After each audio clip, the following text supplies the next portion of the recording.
Digamos que actualmente en Colombia estamos en un momento de identificar, digamos, el área de influencia de un proyecto. Y de acuerdo con cada una de las conferencias que ustedes nos presentaban, digamos, parece que el área de influencia podría cambiar en algunos sentidos. Entonces, ¿cómo han hecho ustedes para definir el área de influencia de un proyecto? ¿Existe una receta o cómo han hecho para dar ese paso adelante en los diferentes aspectos comentados, en el tema geológico, hidrogeológico, social, ambiental, en los diferentes componentes? ¿Cómo se hace para esa definición de esa área de influencia de un proyecto?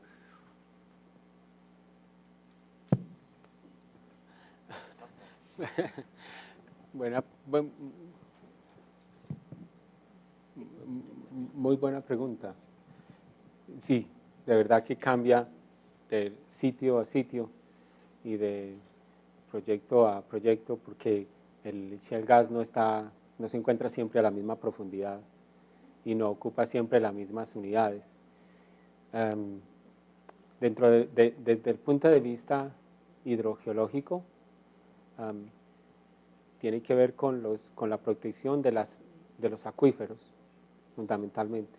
Entonces hay que delimitar esos acuíferos, y tal vez diría yo que hay una separación, debe hacerse una separación entre un área inmediata, de influencia inmediata del proyecto, y una área más remota, que tiene que ver ya con lo que hemos denominado aquí áreas donde se pueden efectuar estudios de efectos acumulados.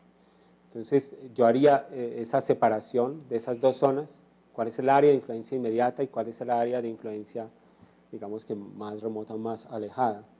La distancia entre esas dos áreas es muy subjetiva, varía de proyecto a proyecto, siempre teniendo como objeto proteger las cuencas, los recursos hídricos superficiales, los usuarios existentes. No sé si eso es una... I'd like to add to that. It depends still can't talk and listen at the same time. One of the ways to look at the larger project area would be to look, for example, at the question of sand, and where are you going to get the sand for all of this fracking. If it's not available directly right close to the area, you're going to have to look further away, and what's the pathway of getting that sand to the development area or any other resources. So if you're going to be transporting things by rivers, you're going to have to look at the impact of transport on those rivers to the areas, or digging up, I think quarrying of sand and gravel from rivers has been one of the big problems in terms of biodiversity and vegetation and wildlife in some of, not necessarily related to oil and gas development. So that would be one way of having to look. So if you sort of make a catalog of all of the resources that you're going to need for the project, and then look at what the sources of those are, that's one way of helping to define the project area. From a water resources standpoint, one way you could possibly look at it would be on the watershed boundary.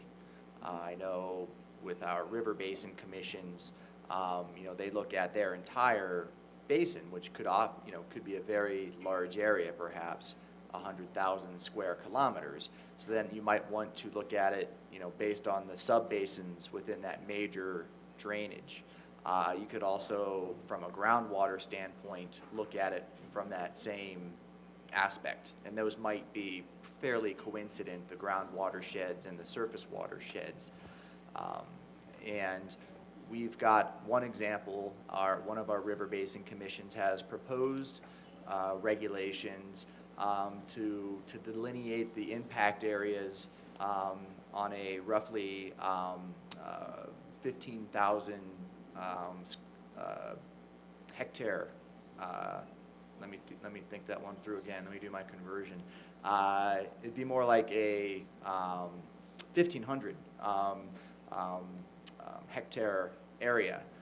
So basically, they would like to have the company define what activities will occur within that particular area, and basically it would be a natural gas development plan.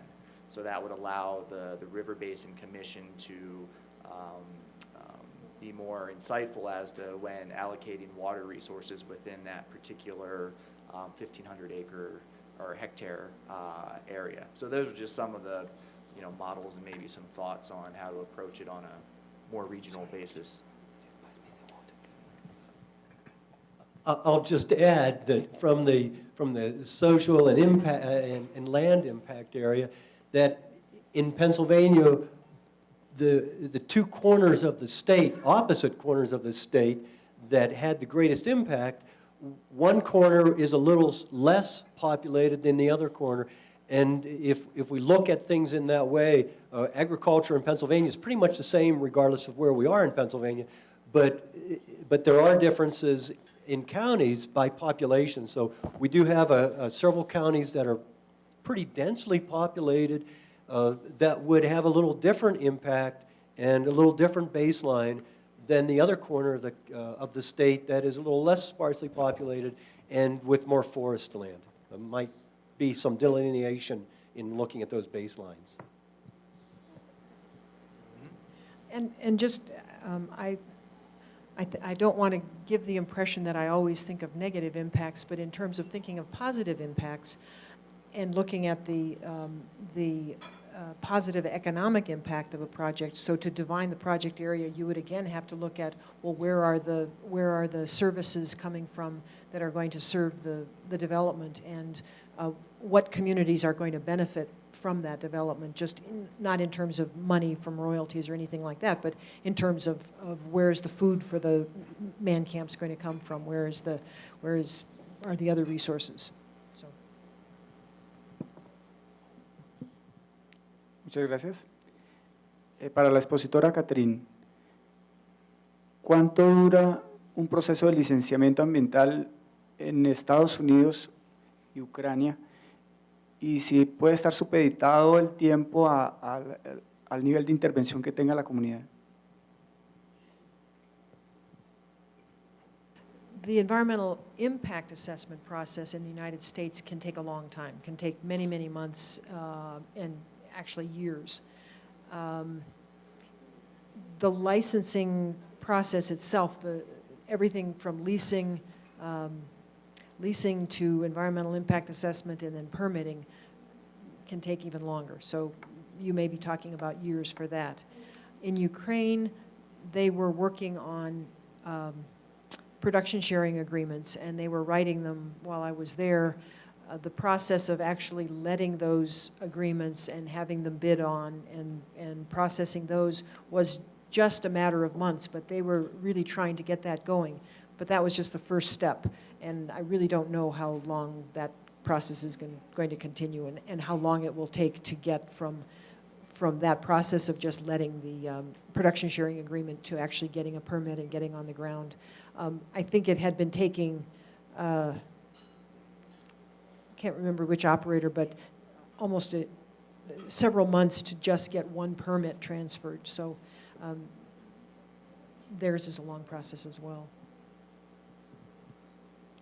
Depending on which phase of the permitting process you're looking at, oftentimes the application for a drilling permit might be approved in a matter of, say, 45 days in Pennsylvania, but it could be a matter of 3 or 4 days in Texas. So it's going to vary from state to state, and there's really not a lot of opportunity for public comment on those individual permits. But when you look at things like water withdrawals that are proposed, there's oftentimes an allowance for public comment on the appropriateness of those withdrawals.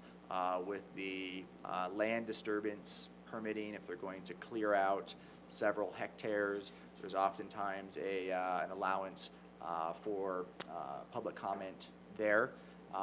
If there is no public comment, typically those kinds of permits would be awarded in a matter of weeks or months.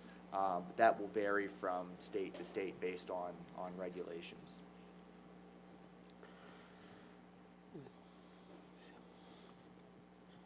Muchas gracias.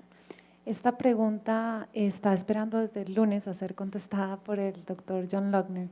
Estaba para otro panelista, pero creímos que debíamos hacerla a la persona encargada de los temas sociales. ¿Cómo se hace la gestión social en zonas densamente pobladas con presencia de minifundios, en el caso de Colombia, en la cordillera oriental? ¿Y cómo se hace en las zonas de latifundio, en el caso de Colombia, Magdalena Medio, en horizontes de 25 a 40 años de producción?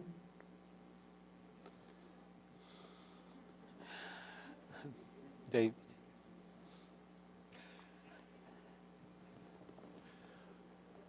That is a good question. Yeah. And I'm sorry that it's been sitting around for a while.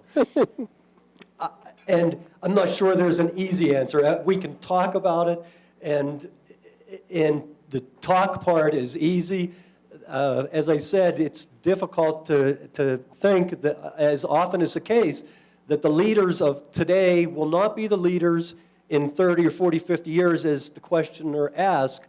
And so the leaders today have to set the foundation for those changes that will occur over that period of time. And subsequent leaders will also have to be prepared to build on that foundation and make the changes, as we've seen in Pennsylvania, shift activity from one area to the other because of the increase in drilling in areas where there are natural gas liquids, so other products with the methane, which all of a sudden causes the communities that weren't expecting an activity to have an activity that is very dramatic and changing their lives instantly.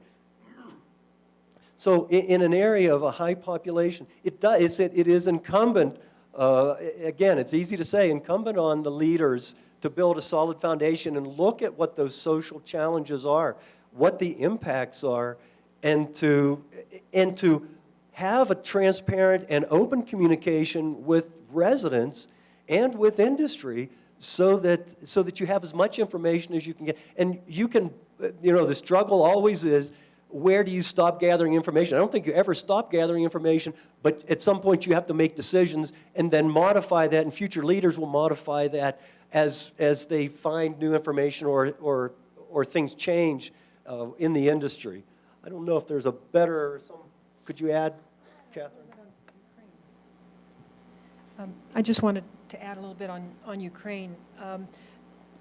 Part of the issue in development of the shale gas in Ukraine was that shale gas is following upon some very poorly developed conventional gas resources with lots of environmental impacts and lots of environmental problems.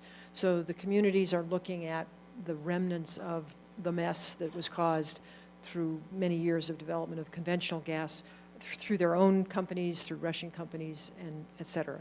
So, and the international oil companies are having to deal with the same issue because they are coming in upon the messes that existed before. So, so the people do not see a benefit because it is not their, it's a national resource and they don't see the money and the benefit coming to their communities.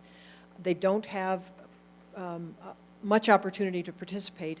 There were several points at which local governments had a say in the production sharing agreement process, and some of those were changed so that they were precluded from having any say at those decision points. And the other thing is they don't have confidence in their national government to actually enforce the rules that they do have. I think John yesterday said something about even the best intentions of an oil and gas company can be circumvented by a government. And that is what is happening in Ukraine, and that is what the people in the community see. And so they can look at the scientific information, they can look at the possibilities for development and rational and environmentally sound development, but they just don't believe it happens. So I think one of the things is the the high ethics in government and the ability of government to share the benefits as well as the burdens of development that's important for those local communities, and especially for the operation in densely populated local communities.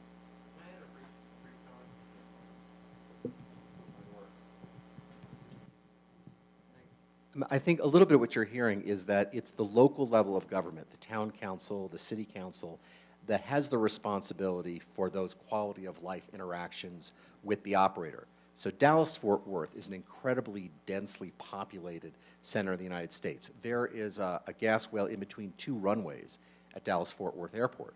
But the Dallas-Fort Worth City Council has taken a very active role. There are rules on when you can drive the trucks. There are rules on noise walls. There are rules on which roads you can use. And so they have worked out how to balance people getting to work, kids getting to school, and companies doing their work. So all of that is, I mean, as John has pointed out, it's going to evolve over the life of a project, especially a 30 or 40-year project, and you need that relationship, and you have to have trust in government. But ultimately, it's local government. And so that's why the operators need to start talking to the local town councils early in the process, because after you grant the license and you have the basic rules, you know, the national government moves on. That relationship is inherently local. We have a lot of densely populated areas in the United States where things work well, but all of them have been worked out at that local level.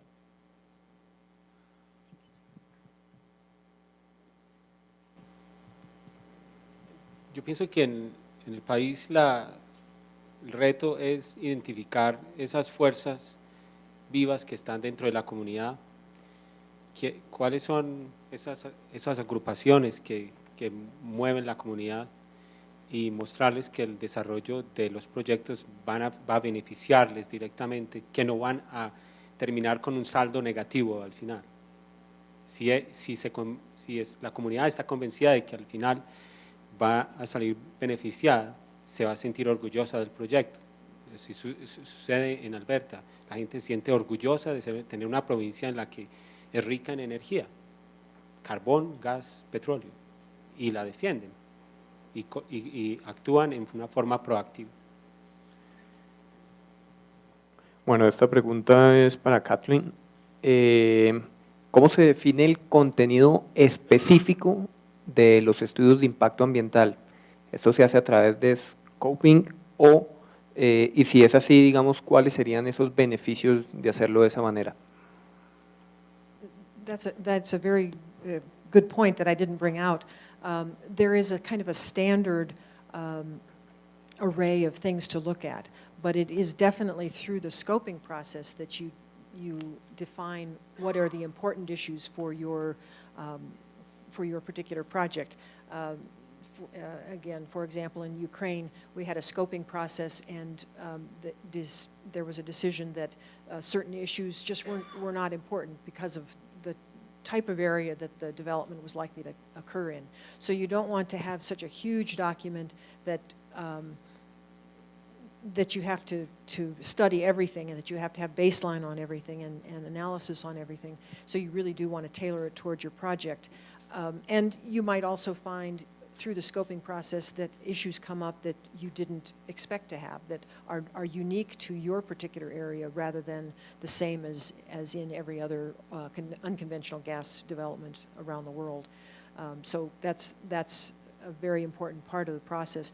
Now the how you do scoping is also a very community-specific process. So the types of meetings or conversations or negotiations that you would have in Colombia or with indigenous peoples, as opposed to communities that live in more towns, similar rural towns, but towns nonetheless, would be different. And I'm sure that there has been some of that developed in some of the documents that I mentioned, talking about indigenous peoples, but also in regard to conventional development, whether it's oil and gas or other mining, other industrial developments that have happened around the countries with indigenous peoples. So I encourage you to look to those people. I think I had one caveat that said I didn't know much about Colombia, but I don't know much about indigenous peoples, and I apologize for not being able to help with that one. Muchas gracias. La siguiente pregunta es para el doctor Lochner. ¿Qué opinión sobre los casos en que la socialización se hace por parte del consultor y no directamente por parte del operador del bloque de hidrocarburos no convencionales?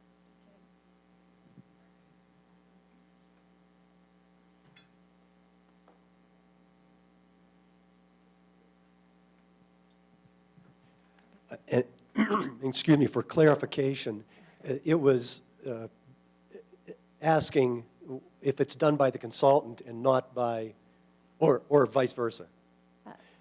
Not by the consultant, but not directly by the operator, but by the consultant. Thank you. And maybe that was a moot point because in my mind, in my opinion, that it's not done by one entity or another entity, that it is a collaboration between industry, the community, and the local leadership of the communities. It would be like me handing you a contract to buy my car, and my car doesn't run, but you don't know that.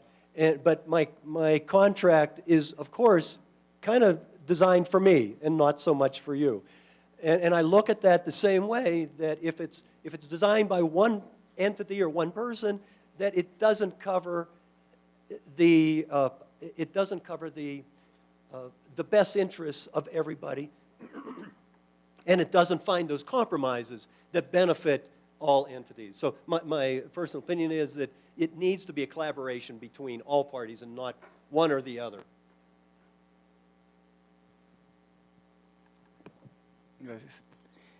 Para el expositor Castrillón, ¿cómo se maneja la prevención y la atención de contingencias a nivel hidrogeológico en proyectos de hidrocarburos no convencionales y qué reacciones se producen de manera inmediata ante una contingencia? Bueno, yo presenté una serie de requisitos que normalmente se les entregan a los operadores en Alberta, en Canadá, en relación con el agua subterránea. Esto que lleva implícito, no dice en la aplicación, pero lo que ellos inician con su línea base es a compilar datos que luego pasarán a ser parte de un modelo numérico en el cual ayudará a evaluar esos impactos y a predecir posibles escenarios, y de allí se desprenderán medidas de mitigación y planes de monitoreo. O sea, es monitoreo, modelamiento y manejo. Es 3 M's. De esa forma se prevén medidas a tomar a futuro.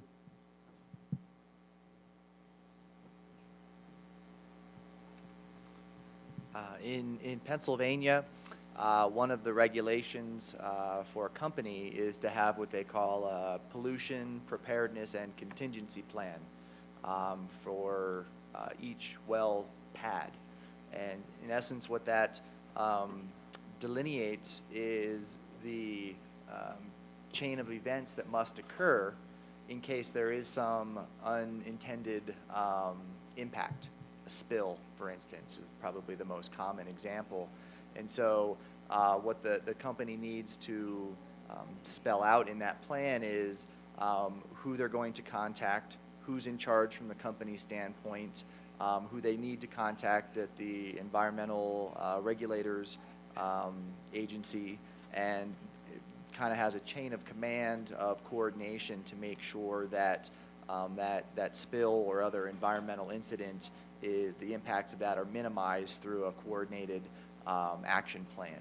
And so again, that's each operator has to have that plan approved for each site before they can even begin to do any of their drilling operations. So that seems to be a pretty good model. And I think, as John Hanger showed, there were roughly 50 emergency response scenarios with the approximately 6,000 wells that have been drilled into the Marcellus in Pennsylvania, just to give you a sense of the frequency in which that would occur. So you could expect that maybe, once every month or so, on average, you could expect need to have to reference such a plan to make sure that, again, the environmental consequences are minimized or hopefully negated.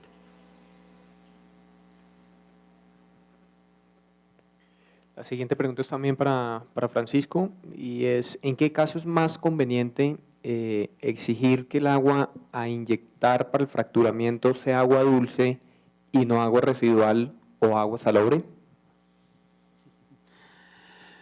Eso es ¿en qué casos? Eso lo vieron en las diapositivas que presenté, varía de acuerdo con la jurisdicción. En algunas jurisdicciones no es permitido, en otras animan a que la inyección sea agua salada por encima del agua dulce. ¿En qué condiciones? Pues si es razonable utilizar agua salada y proteger el agua dulce para otros usos, pues ese debería ser el criterio.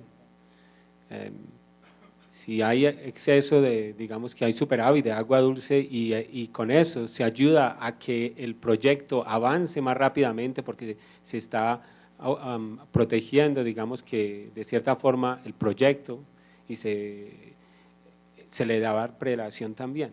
Yo pienso que esto es un proceso de diálogo, concertación entre la comunidad, el operador, los reguladores para el éxito. O sea, no hay una fórmula mágica.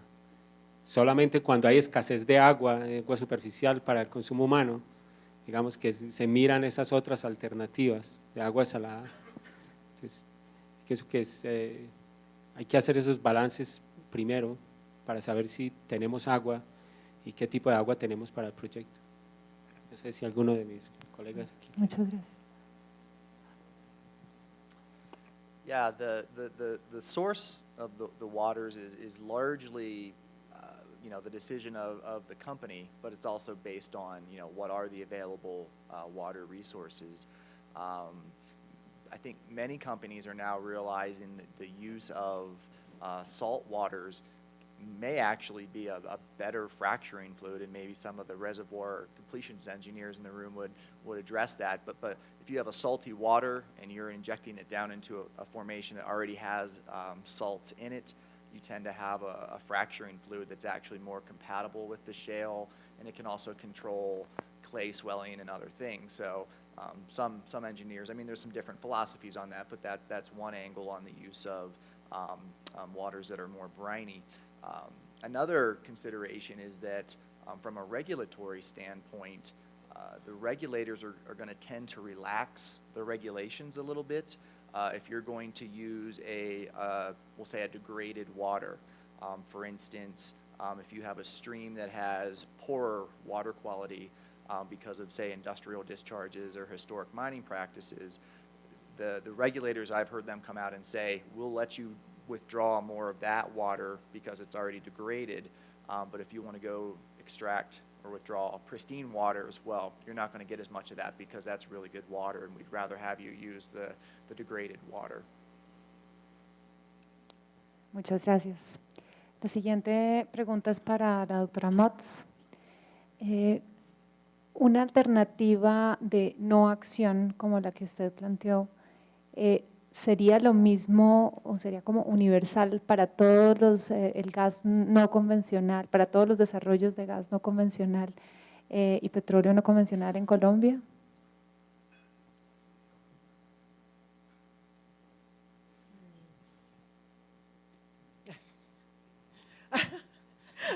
No. Could you try it again? I'm going to read it in English. It's better. Would that be okay? Can I read in English for you? Yeah, Sure. Okay, good. Would a no-action alternative be the same universal for all unconventional gas and oil development in Colombia? Well, let me try it this way. So you have a proposed action, and then you have alternatives to that proposed action, and one of those alternatives is called the no action alternative. And no action would be to not do anything. And when I said that the no action alternative for this project would be no development of unconventional gas,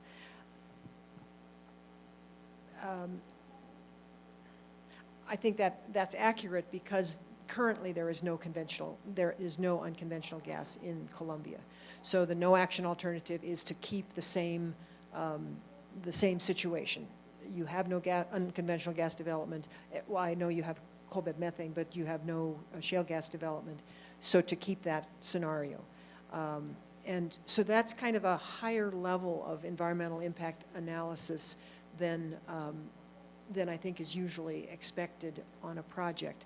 And I think the minister this morning basically reiterated that it's not a question of if, but it's a question of when and how. So I think, I don't know enough about your environmental impact analysis laws to know whether or not that decision has to go through a impact analysis or not. But if it would, you would have as alternatives promoting unconventional gas development, and that might be the proposed action. The alternative might be to do more conservation and renewable use of energy. It might be to import something from some other country. So that would be a much larger scale proposed action. So I think, I suppose the other option for on a smaller scale would be if a particular block of leases or licenses was expected to be let, you could have the no action alternative be not developing those, but developing an alternative set. So comparison would be in Ukraine, they have a block of areas in their eastern section and one in their western section. In their eastern section, it's in an area of current conventional gas development. In their western section, it's an area where there's very little development at all. And so the no action could be to not develop in one, but then to just look at the other. I hope that helped. Gracias. También esta pregunta es para Catherine. ¿Qué opinión tiene sobre solicitudes de licencia ambiental y elaboración de estudios de impacto ambiental para áreas de 50.000 hectáreas?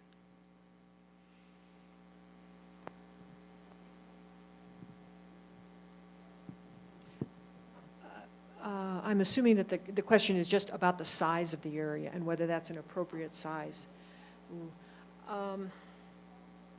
You know, I think I'm actually going to defer that to someone else. I don't think the size of an area is really the issue, because for some of the environmental impact assessments that are done in the United States, the areas are much larger than that, and that's maybe why they take so long. So a resource management area in Colorado would be much larger than that. So that shouldn't be the issue. If you can adequately define what your baseline is, what your affected environment is, and then analyze the impacts, then I think the area doesn't matter. But whether or not that's a reasonable area for unconventional gas or a reasonable area for one operator to be operating in, I don't have a clue.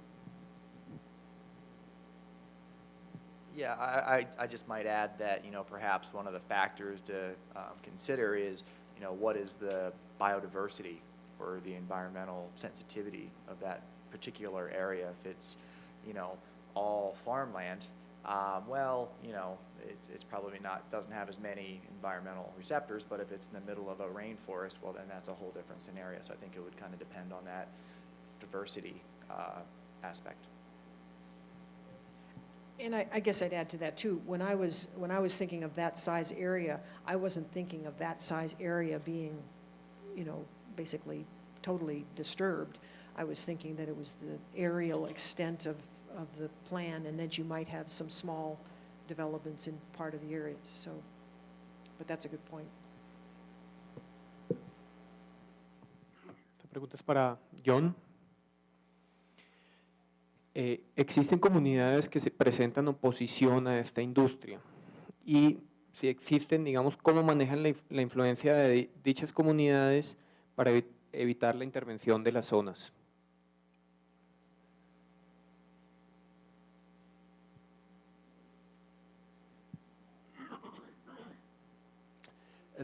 That is a good question that we struggle with in the United States, and in particular in the communities that I work in. We have in the city of Pittsburgh, which is a large metropolitan city, the city council has banned and put a moratorium on gas drilling in the city. Now, the industry will tell you that drilling in the city of Pittsburgh was probably as likely as a Martian landing in the downtown area. But nonetheless, they were expressing an opinion, and they were expressing an opinion that many of the people in their residence in the downtown core area of Pittsburgh, that they were opposed to it. We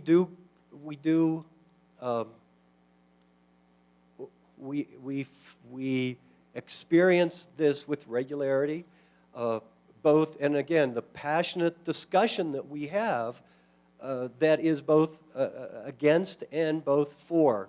And there is, as I mentioned, it seems in my experience to be very little ground in the middle. Our goal as educators is to provide you the information. And our residents have to make a decision based on that information. We strive to provide the best science-based, the best research-based information, and hope that we can take emotion out of decision-making and out of opinions, but it's still opinions. And so I don't know if there is a nice, clean answer. It is only, my opinion is it's only through education and through transparency.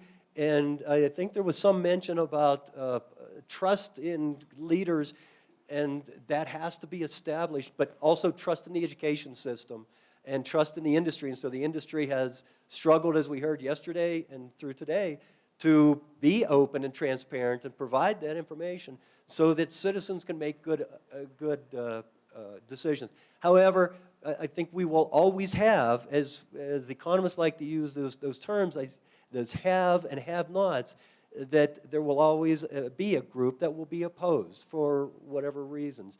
But our goal will always be to provide the best information that's based on science and fact and let people decide. But there will always be people that are opposed. Esta pregunta es abierta para los expositores. ¿Qué aporte tienen los estudios de evaluación ambiental estratégica para la planificación del desarrollo de la industria del shale gas? It's not a confusing question, it's a hard question.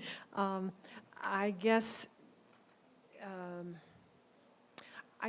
one thing I would say, and it follows up on the last question, it is an opportunity in a structured manner to have a very open dialogue and to let people know that you really are interested in knowing what their concerns are and how they can express those concerns, and then how the process can deal with those concerns.